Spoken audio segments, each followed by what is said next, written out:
सर्व कारखान्यांचे चेअरमन आणि पदाधिकारी, ॲग्रिकल्चर डेव्हलपमेंट ट्रस्टचा जो प्रकल्प आहे याच्याबद्दलचं सादरीकरण आपण करतोय. देशातलं सर्वोत्तम KVK म्हणून ट्रस्टचा उल्लेख केला जातो. देशातलं सर्वोत्तम ॲग्रिकल्चर कॉलेज म्हणून ट्रस्टचा उल्लेख केला जातो. या ट्रस्टची स्थापना आदरणीय पवार साहेबांनी 1971 साली केली आणि centre of excellence poultry, centre of excellence dairy किंवा centre of excellence on artificial intelligence असे पथदर्शी प्रकल्प भारतात पहिल्यांदा जे चालू झाले ते आदरणीय पवार साहेबांच्या नेतृत्वाखाली, आणि त्याची दखल जी मायक्रोसॉफ्ट आणि ऑक्सफर्ड या विद्यापीठांनी घेतली. त्याच्यातील जे भागीदार आहे, नेक्स्ट, नेदरलँडच्या तज्ज्ञांनी आपल्याला सांगितलं होतं की छोटा देश असताना जगामध्ये ट्रेडमध्ये आणि एक्सपोर्टमध्ये अग्रेसरमध्ये अमेरिकेनंतर त्यांचं स्थान येतं. एवढ्या छोट्या देशाचं स्थान हे 2 नंबर कसं येतं, तर त्यांनी सांगितलं की आमची इकोसिस्टीम अशी आहे की जगातल्या बेस्ट इन्स्टिट्यूट, इंडस्ट्री आणि सरकार यांच्या समन्वय ठेवून आम्ही काम करतो.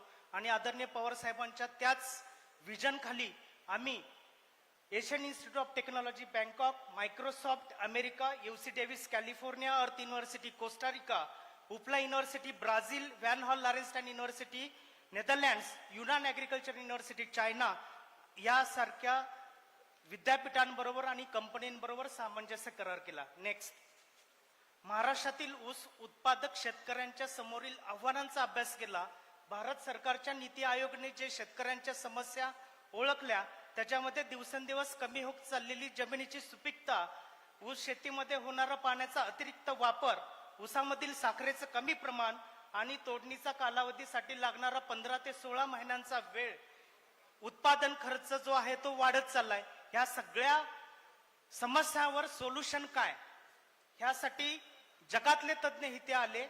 71 सायंटिस्ट मायक्रोसॉफ्टनी डेप्यूट केले, जगविख्यात सायंटिस्ट डेप्यूट केले, ऑक्सफर्डचे विद्यापीठाचे सायंटिस्ट डेप्यूट झाले आणि त्यांनी सांगितलं की precision agriculture farm of the future हीच एकमेव त्याला सोल्युशन आहे. आणि त्या सोल्युशनसाठी जेव्हा प्रताप पवार साहेब लंडनला गेले, त्यांनी ऑक्सफर्ड विद्यापीठाचे संचालक डॉक्टर अजित जावकर सर यांच्याबरोबर भेट केली. त्यांनी सांगितलं की ॲग्रिकल्चरमध्ये AI चा वापर अतिशय चांगल्या पद्धतीनं करायची एक जगातली चांगली संस्था आम्ही शोधतोय.